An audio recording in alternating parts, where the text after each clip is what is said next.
弟兄姊妹平安，今天是2023年的2月15号。今天的经文是诗篇119篇第9节到第16节，箴言第2章第1节到第15节，马太福音第19章第1节到第12节。今天要分享的主题是智慧之果。智慧之果到底是什么？那个果我们在说什么？我们有几个面向可以来说，就是说像果实 fruit， 或者是像说结果 the result， 我们也可以说是利益 benefit。这是在今天的经文英文的版本所写的 NIV 的翻译。那当然这个要从所谓的结果论来看，无论我们所要探讨的就是智慧，追求智慧的一个结果。当然从圣经的角度来说，所谈的就是追求上帝的智慧的益处。也因为这样子，我们才知道说这个智慧才能引起人们的追求的兴趣与热忱。前几天与教会的几位长老到北滨去探望教会弟兄的家庭，那是位在已经非常接近宜兰县的新北市的渔港。以前总是就路过，也没有真正进入这种像这样的一个渔村渔港村庄。因此当我们要出发的时候，牧师就使用了手机的 Google Map 来带路，就从山上下到北部滨海公路的一个岔路的时候， Google Map 错过了一个弯路，那使得我们的车子又往前一段路，一点点路，结果这个地方只剩下左转的车道。Map 所指示的路口是不能右转到我们要去的目的地。这件事情之后，我们就在车上开始讨论所谓的 GPS、Garmin，或者是 Google Map。我们谈到说，哪一个比较好，哪一个正确，就讲了很多的经验。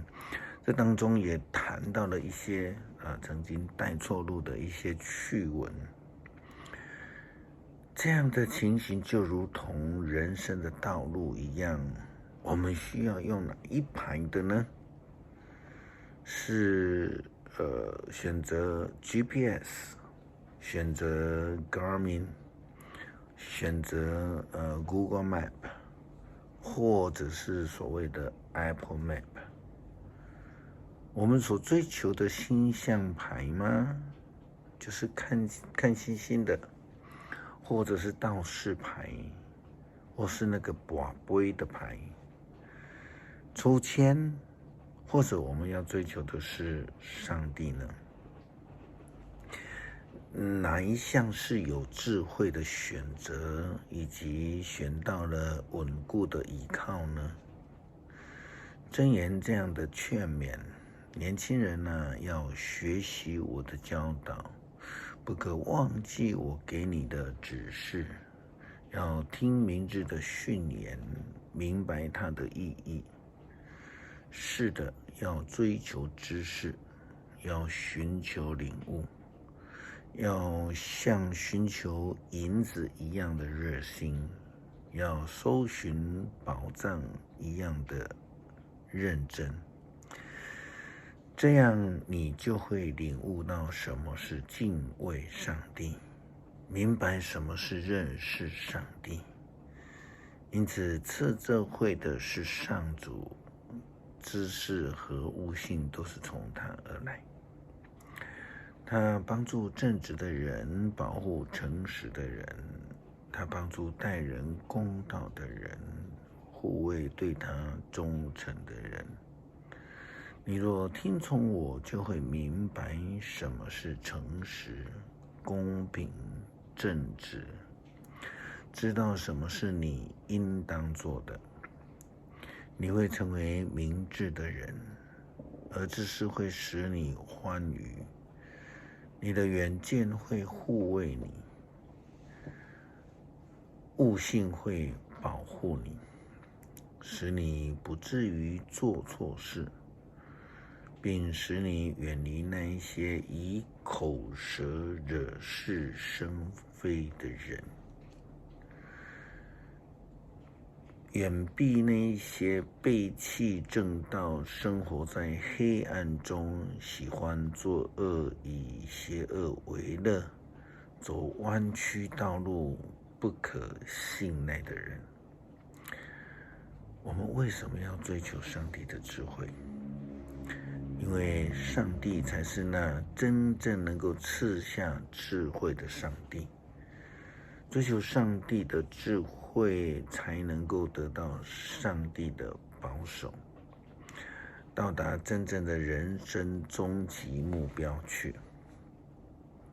圣经说，他帮助正直的人，保护诚实的人，他帮助待人公道的人，护卫对他忠诚的人。得到上帝的保护、保守、护卫，就是要追求智慧最美的果实，最好的结果，最棒的利益。如同我们前面说到的，就是那些用来带领我们方向的软体也好，机器也好。如果这样的一个机器常常带我们进入到没有路的山区、荒草遍野的坟墓区，我们还会选择使用吗？如果是的话，这样有智慧吗？当然选了就是要选最好的。追求呢，要追求那最有智慧的。结果呢，结果就是不会走错路啊，不会弄错方向啊，也能够达到这个蒙福之地，而不是蛮荒之地。耶稣基督对于婚姻的教导，跟当时候的犹太人的文化来说是很不一样，不能够接受的。特别是对于休妻的教导与规范，甚至耶稣基督他进一步的提到不婚的恩赐。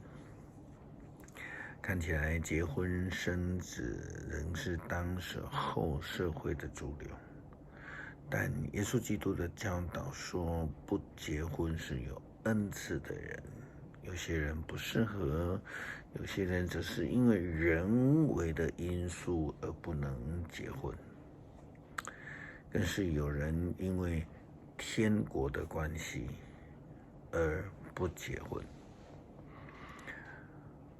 但无论是什么样的原因以及结果，这样的一个诫命的重点，其实在于对婚姻的忠心。结婚与否，都应当要忠心于自己所选择的路。有智慧的人才能明白这个其中的教导和意义。曾经听有人说，我们家的女儿不能受洗啊，这样如果嫁到未信的家庭，需要来负责传拜拜的话，就不会得罪上帝了。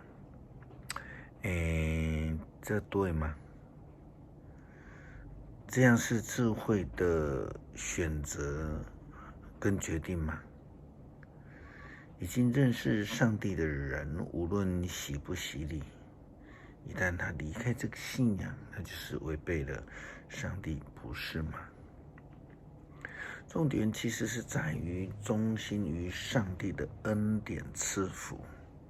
人一旦离开了这样智慧的道路，就会失去上帝的赐福。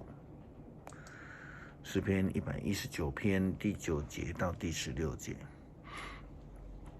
年轻人要怎样过着纯洁的生活？就是要遵行你的命令。我一心要寻求你，求你使我不背弃你的诫命。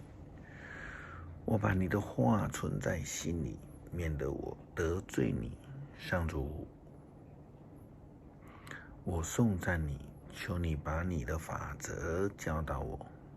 我要高声传述你所立的一切法则。我渴慕你的法律，远胜过一切财富。我学习你的教导，我慎思你的训诲。